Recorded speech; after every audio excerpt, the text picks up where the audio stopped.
잘 나가던 인생이 끝까지 잘 나가면 얼마나 좋겠습니까? 계속 상승 곡선을 그리면서 올라가기만 한다면 얼마나 좋을까요? 영적인 부분도 마찬가지입니다. 신앙의 전성기가 계속되면 얼마나 좋을까요?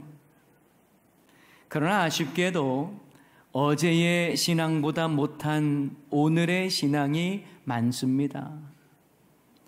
어제의 믿음의 전성기를 계속해서 이어가지 못하고 오늘은 형편없이 무너지는 경우도 많습니다. 오늘 본문에 나오는 창세기 16장의 아브라함의 상태가 바로 그렇습니다. 오늘 본문의 앞부분인 창세기 14장과 15장은요, 하나님께서 아브라함을 통해서 이루신 놀라운 승리와 영적 체험과 약속을 보여주시는 내용입니다. 창세기 14장에서는 동방의 네 왕이 소돔과 고모라를 공격해서 모든 재물과 양식을 빼앗고 아브라함의 조카 롯도 사로잡아 갑니다.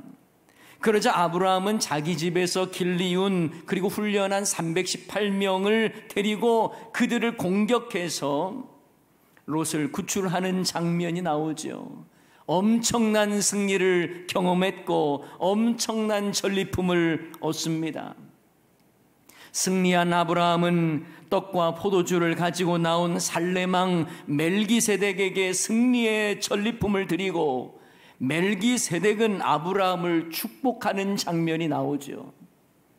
게다가 15장에서는 하나님이 아브라함과 다시 언약을 세우시고 반드시 상속자를 주어서 내 자손이 하늘의 무별처럼 많게 하겠다고 약속합니다.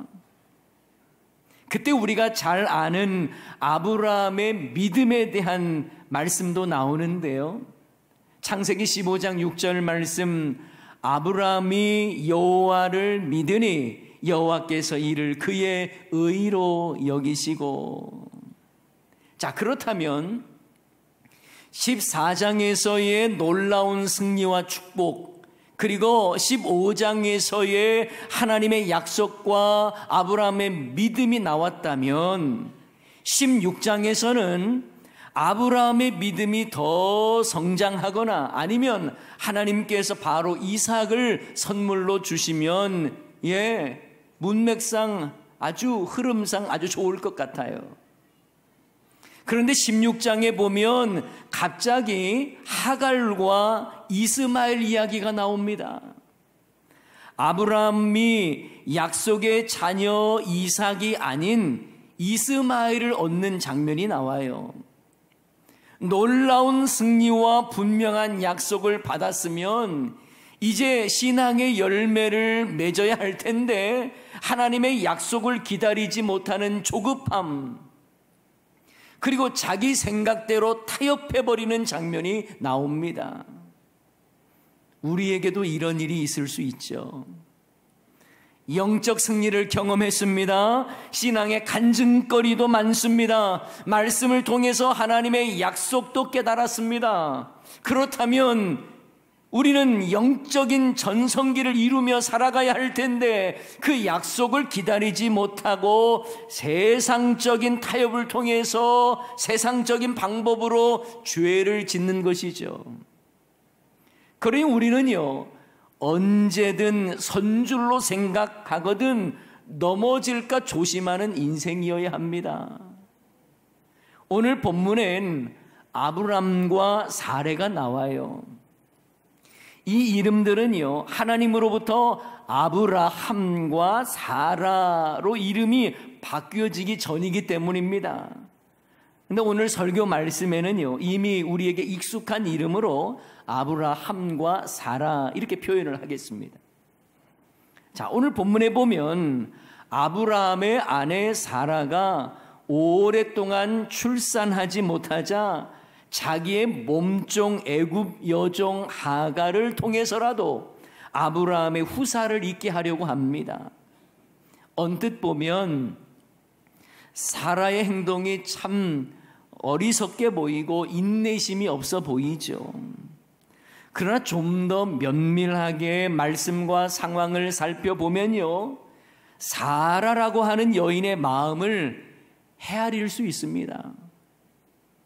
사라는 마땅히 자기 몸에서 아이가 태어나기를 간절히 원했었을 거예요.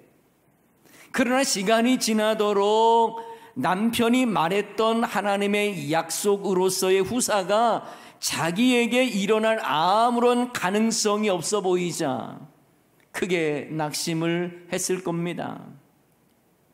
사실 남편 아브라함이야 하나님의 약속을 직접 보았고 들은 사람이에요. 하지만 사라는 그렇지 못했습니다. 남편이 받은 하나님의 약속이 사라에게는 간접적으로 전해졌을 뿐이에요. 게다가 누구보다 자신의 몸 상태를 잘 알았을 사라였기 때문에 얼마나 마음이 무거웠겠습니까? 로마서 4장에서는요, 사라의 태가 죽은 것 같았다고 말씀하고요, 히브리서 11장에서는 사라가 나이 많아 단산하였다고 말씀합니다. 이처럼 사라는 자신의 몸으로는 출산이 어렵다는 것을 알았어요. 게다가 하나님의 약속은요, 아브라함을 향해서 주실 때에 아브라함의 몸에서 날 자가 상속자가 되리라고까지 말씀하셨어요. 사라의 몸에서 날 자가 상속자가 되리라 이렇게 말씀하셨으면 좋을 텐데 아브라함의 몸에서 날 자가 상속자가 된다 말씀하셨죠. 창세기 15장 4절에 보면 여호와 하나님께서 아브라함에게 말씀하시는 내용인데요, 여호와의 말씀이 그에게 임하여 이르시되 그 사람이 내 상속자가 아니라, 엘리에셀을 말하는 겁니다. 그 종이 상속자가 아니라 내 몸에서 날 자가 내 상속자가 되리라 하시고, 내 몸에서, 아브라함의 몸에서 날 자가 상속자가 될 거라고 말씀하셨어요. 만약 하나님께서 약속하실 때에 사라의 태를 통해서 주시겠다고 말씀만 해주셨다면 사라도 이렇게 무모한 행동을 했겠습니까? 그런데 하나님이 남편의 몸에서 날 자라고 했으니 꼭 내 몸에서 나지 않을 수도 있겠다는 생각을 하지 않았을까요? 사실 사라에게 직접 아들이 있으리라는 말씀도요, 창세기 18장에 가서야 여호와의 사자를 통해서 듣게 됩니다. 그전에는 사라 자신에게서 아들이 있을 것이라고 하는 말씀을 직접 듣지는 못했어요. 여러분 생각해 보세요. 사라가 이런 상황에서 얼마나 마음이 무겁고 힘들었으면 이런 제안까지 했겠습니까? 자기의 몸종을 남편의 침실로 밀어넣는 이런 제안까지 했겠냐 이 말이에요. 하나님께서 약속하실 때에 구체적인 날짜와 시간을 말씀해 주셨다면 모르겠지만 하나님의 약속은 구체적이지 않았어요. 아예 속 시원하게 아브라함은 100세, 그러니 사라 90세 아들을 낳게 될 것이라고 말씀해 주셨다면 얼마나 확실합니까? 이삭을 주실 분명한 시점을 알려주셨다면 이런 인간적인 방법을 사용하지도 않았을 것 같아요. 그런데 하나님의 약속은요, 참 막연할 때가 많습니다. 내가 너로 큰 민족을 이루고 내게 복을 주어 내 이름을 장대하게 하겠다. 이 말씀도요, 사실 너무 모호하잖아요. 어떻게 해서 큰 민족을 이루게 하실 것인지, 어떻게 복을 주셔서 이름을 창대케 해 주실 것인지 구체적인 말씀을 하지는 않으셔요. 좀 더 구체적이고 좀 더 세밀하게 가르쳐 주시면 얼마나 좋겠습니까? 좀 더 상세하게 사라 너의 몸에서 90세에 아들 낳을 거야, 이렇게 말씀해 주시면 순종하며 기다리지 않겠어요? 그런데 하나님의 약속은 참 모호할 때가 많습니다. 사실 우리에게 주시는 하나님의 약속도요, 구체적이면 참 좋을 것 같은데 대부분 그렇지 않아요. 우리에게 지금 힘든 고난이 있을 그때에 하나님께서 야야 좀 참아라, 2달만 참아라, 2달 이후에는 너의 형편이 좋아질 것이다, 이렇게 말씀해 주시면 참 좋을 텐데요.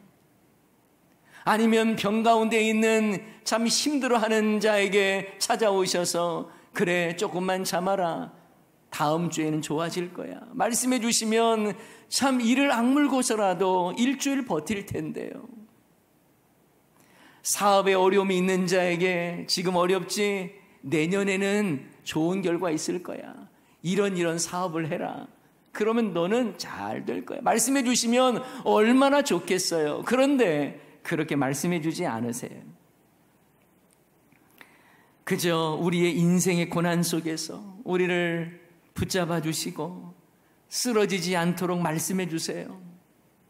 내가 너의 아픔을 안다, 내가 너의 고통 가운데 함께한다. 사실 이렇게 말씀하시는 하나님, 때로는요 짜증이 날 수도 있습니다. 하나님 좀 구체적으로 말씀해 주세요. 하나님께서 나와 함께 하시는 거 어떤 식으로 일하실지 좀 말씀해 주세요. 왜 이렇게 막막해야 합니까? 좀 속 시원하게 하나님의 계획을 가르쳐 주세요. 하나님 전능하시다면서요. 이런 질문을 하면서 오히려 내가 너와 함께 한다라는 하나님의 말씀이 와닿지 않을 수도 있어요. 그런데 여러분, 하나님은 우리에게 약속을 주시고요, 그 약속을 이루시는 과정 속에서 우리를 연단하시고 다듬어 가세요.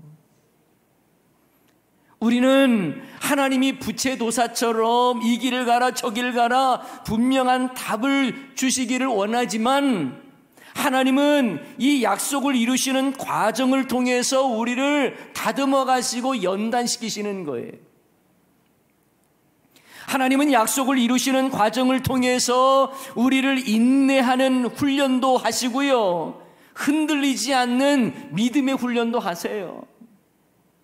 하나님으로부터 약속을 받았어도 그것이 이루어지기까지 우리가 하나님의 약속을 붙잡고 인내하는지, 아니면 쉽게 자기의 생각대로 형편에 따라서 타협하는지를 보고 계시는 거예요.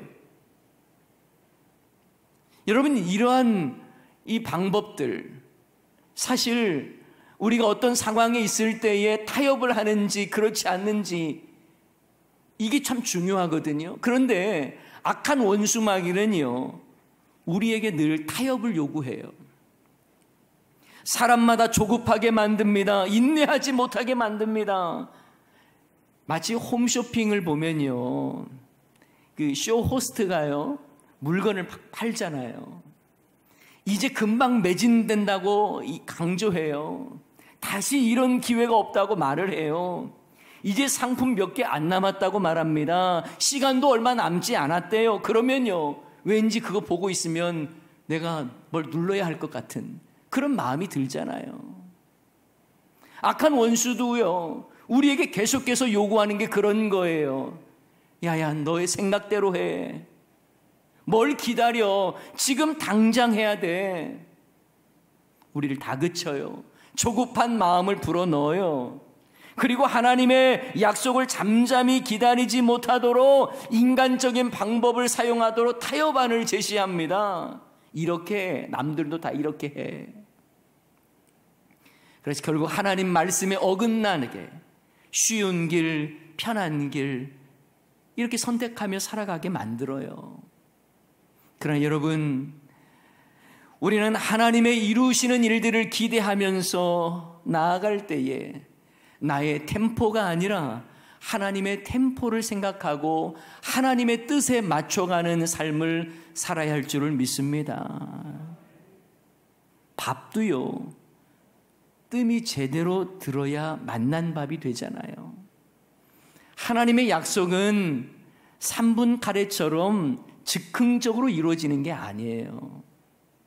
하나님의 약속은 기다림이라고 하는 장작불에 고루 데워져야 하고요, 인내의 뜸을 통해 잘 들어져야 맛난 밥이 나오는 것처럼 하나님께서 원하시는 응답도 마찬가지예요. 하나님의 이루시는 일들도 보면요, 하나님께서 그 과정을 통해서 우리를 다듬어 가시고 우리를 만들어 가시는 이 과정이라니까요. 아브라함도 마찬가지요, 사라도 마찬가지예요.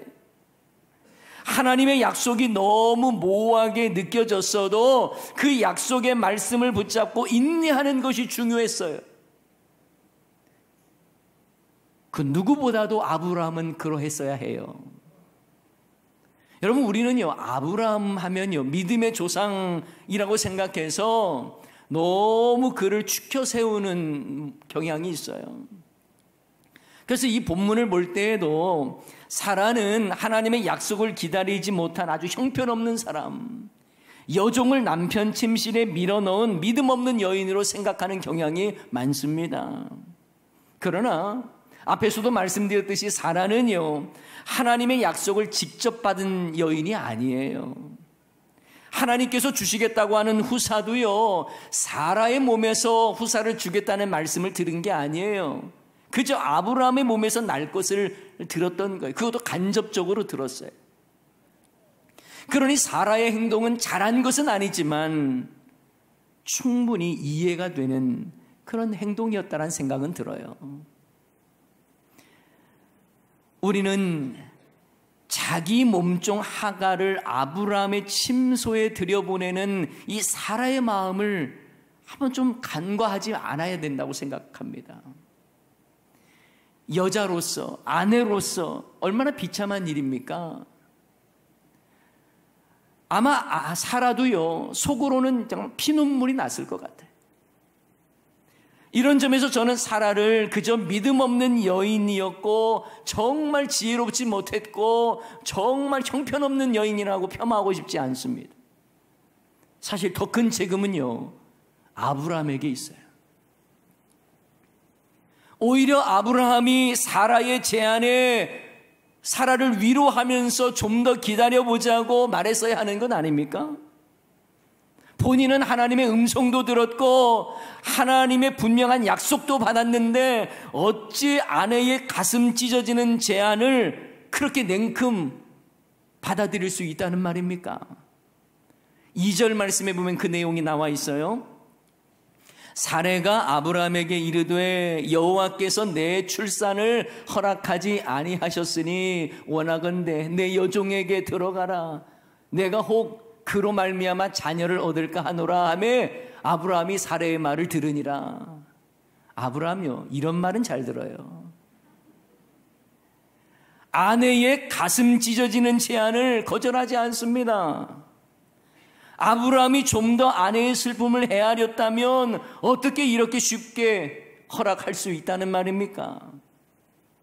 사실 과거 아브라함이요, 기근 때문에 애굽에 내려갔을 때에도 애굽 사람들을 두려워해서 자기 아내를 누이라고 말하지 않습니까? 그리고 바로 왕에게 들여보내버렸어요. 아주 비정한 남편 아니었어요? 그런데 여기서도 본색이 드러나는 것 같아요. 만약 아브라함이 사라를 위로하면서 당신 힘든 마음 알아, 기다리다 지친 마음 알아, 하지만 좀 더 기다려 봅시다. 하나님은 능력이 무한하신 분이니 우리가 안 된다고 생각을 해도 하나님은 되게 하실 거예요. 제발 좀 힘을 냅시다. 이렇게 말해야 되지 않습니까? 그런데 아브라함은 마치 사라의 그 결정을 기다리기라도 했듯이 사라의 제안을 즉각 수용을 합니다. 결국 사라의 몸종 하갈이 아브라함의 아이를 임신을 해요. 여러분, 이때 사라의 마음을 한번 생각해 봤어요? 그래, 역시 나는 아니었어. 하나님이 나를 통해 아브라함의 후사를 이을 생각을 하지 않으셨군. 사라 역시 하나님에 대한 서운한 마음, 실망감이 왜 없었겠습니까? 그런데 사라의 눈에 또 한 번의 피눈물이 흐르는 일이 생기죠. 그렇게 아껴주고 키워줬던 이 하갈이 임신을 하자마자 여주인 사라를 멸시한 것입니다. 어떻게 하갈이 사라를 멸시했는지 성경은 구체적으로 이야기하고 있지는 않지만 사라는 너무너무 억울해서 아브라함을 향해 다그칩니다. 그러자 아브라함의 반응이 참 놀라운데요. 사라에게 하갈의 문제를 알아서 처리하라고 아무런 관여를 하지 않습니다. 그러자 사라는 하갈을 학대했고 하갈은 임신한 몸으로 도망을 갑니다. 그 와중에 아브라함은 아무런 중재를 하지 않습니다. 아브라함은요, 뭔가 문제가 발생하면 회피하는 경향이 있어요. 위기를 만나면 그냥 피해버립니다. 자, 그런데 아브라함조차 상관하지 않고 개입하지 않았던 이 상황에서 하나님은 도망간 하갈을 찾아가 만나시고 그를 위로하십니다. 그리고 여주인에게 돌아가라고 그리고 복종하라고 말씀해 주시고요. 훗날 낳게 될 아이의 이름을 이스마엘이라고 지으라고까지 가르쳐 주시고 이스마엘 자손도 셀 수 없이 많게 하겠다고 약속해 주십니다. 하갈이 낳을 이스마엘은 비록 약속의 자녀는 아니었지만 그 역시 아브라함의 후손이기 때문에 하나님은 하갈과 이스마엘을 지키십니다. 자, 그런데 아브라함과 사라의 이 조급함과 타협의 대가는요, 너무나 컸어요. 성경학자들은 이스마엘 자손들이 오늘날의 아랍인들로서 이스라엘과 두고두고 적대적인 관계를 맺으며 살아가는 이슬람 교도들이라고 봅니다. 큰 아픔이죠. 사랑하는 여러분, 우리도 조급해서 하나님의 방법을 기다리지 못하고 자신의 방법으로 일을 진행하다가 큰 낭패를 당할 때 있지 않습니까? 인간적인 방법으로 타협하다가 엄청난 대가를 치르기도 하죠. 그러나 이 시간 저와 여러분은 타협하기보다 하나님의 약속의 말씀을 붙잡을 수 있기를 바랍니다. 비록 그 약속이 몇 날 며칠인지 구체적으로 잘 알지 못한다 할지라도 주님의 약속을 바라보면서 잠잠히 기다리는 삶을 살아야 하는 거예요. 하나님이 이루시고 하나님이 역사하실 것을 믿기에 조급함과 타협이 아니라 신실하신 주의 약속의 말씀 붙잡으면서 더욱더 하나님을 신뢰할 줄 알아야 하는 것입니다. 여러분, 하나님의 구원 계획도 한번 생각해 보세요. 어둠의 세력이 창궐해 있는 가운데에서 예수 그리스도를 통해서 하나님의 구원 계획을 이루셨습니다.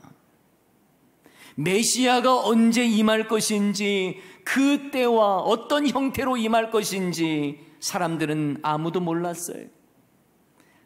그러나 하나님은 하나님의 때에 하나님의 방법으로 그 일을 이루셨습니다. 사실 메시아가 마구간에서 나실 거라는 것, 그 누가 생각을 했겠습니까? 그것도 왕궁도 아닌 목수의 집안에서 자라날 것이라고 누가 생각을 했겠어요? 구원을 이루시기 위해서 죄수들이 지는 십자가를 지심으로 그리고 죽으심으로 구원을 이루실 것이라고 누가 알았겠습니까? 물론 하나님은 구약 성경에 비밀을 담은 계시를요, 부분 단편적으로 말씀하셨습니다. 그러니 이스라엘 백성들 중에서도요, 메시아가 올 것에 대해서는 알았지만 어떻게 오실 것에 대해서는 몰랐던 것이죠. 그래서 하나님의 때를 기다리지 못한 백성들은 수많은 거짓 메시아를 잘못 따른 일들도 많았습니다. 그러나 신실하신 하나님께서는 하나님의 약속을 반드시 이루시기에 하나님의 때에 하나님의 방법으로 구원을 이루셨습니다. 바로 예수 그리스도를 통하여 우리를 구원하신 것이죠. 그 약속을 신뢰하는 자는 인내하면서 하나님의 뜻을 기다리는 것입니다. 선명한 믿음의 사람은요, 타협하지 않는 신앙의 결단으로 살아가는 거예요. 지금 우리는 그 누구도 경험해 보지 못했던 코로나19 사태 속에서 힘겹게 살아가고 있습니다. 언제 종식될지 알지도 못하는 이 막막함과 불확실성이 우리를 더 힘들게 하지요. 그저 우리는 하나님의 때를 기다리며 인내하며 견딜 뿐입니다. 그런데 문제는 이 과정 속에서 수많은 신앙의 타협안이 악한 원수를 통해서 우리에게 제시되고 있다는 사실이에요. 신앙의 적당주의가 우리를 타협하게 만듭니다. 아브람과 사라를 넘어뜨린 조급함과 타협이 믿음의 삶을 살려고 하는 저와 여러분에게 손을 내밀고 있어요. 적당히 해. 그동안 너 열심히 해왔지. 자, 우리 이 어려움 끝날 때까지 좀 기다리자. 신앙생활도 방학이 주어졌다고 생각을 하자고. 이렇게 계속해서 우리에게 타협안이 주어집니다. 하나님을 바라보기보다 환경에 지쳐서 그동안 수고 많았으니 좀 쉬어. 지금은 너나 나 할 것 없이 다 힘든 때야. 그러니 너도 조금 지쳐 있으니까 쉬어. 그러면서 우리의 신앙마저도 적당주의로 그저 모양만 기독교인으로 그렇게 살아가라고 요구하고 있습니다. 세상 사람들 교회 다니는 사람 별로 안 좋아해. 그러니 뭐 그렇게 생색낼 필요가 뭐가 있어. 적당하게 해. 적당하게. 우리에게 타협안들이 계속 제시되고 있어요. 그러나 여러분, 힘겨운 오늘을 살아갈지라도 세상과 타협하지 말고 믿음의 눈을 들어서 주님의 약속을 바라봐야 할 줄을 믿습니다. 타협하지 않는 선명한 신앙으로 눈을 들어 주님이 이루실 일들을 기대하며 바라보는 저와 여러분이 다 될 수 있기를 주님의 이름으로 간절히 축원합니다. 오늘 이 시간 말씀 기억하면서 우리 함께 찬양하기를 원하는데요, 이 세상을 살아가는 동안에 내 힘 의지할 수 없습니다. 그래서 눈을 들어 더욱더 주님을 바라보면서 하나님의 이루시는 일들을 기대하며 나아가야 할 줄을 믿습니다. 우리 함께 이런 고백으로 찬양하십시다. 이 세상을 살아가는 동안에 나의 힘을 의지할 수 없으니, 나의 힘을 의지할 수 없으니, 기도하고 낙심하지 말 것은 주께서 참 소망이 되심이라. 하나님의 꿈이 나의 비전이 되고, 예수님의 성품이 나의 인격이 되고, 성령님의 권능이 나의 능력이 되길 원하고 바라고 기도합니다. 주의 길을 걸어가는 동안에, 주의 길을 걸어가는 동안에 세상의 것 의지할 것 없으니, 세상의 것 의지할 수 없으니, 감사하고 낙심하지 말 것은 주께서 참 기쁨이 되심이라. 하나님의 꿈이 나의 비전이 되고 예수님의 성품이 나의 인격이 되고 성령님의 권능이 나의 능력이 되길 원하고 바라고 기도함. 하나님의 꿈이 나의 비전이 되고 예수님의 성품이 나의 인격이 되고 성령님의 권능이 나의 능력이 되길 원하고 바라고 우리 마저 한 번 더 고백할까요? 하나님의 꿈이 나의 비전이 되고 예수님의 성품이 나의 인격이 되고 성령님의 권능이 나의 능력이 되길 원하고 바라고 기도합니다.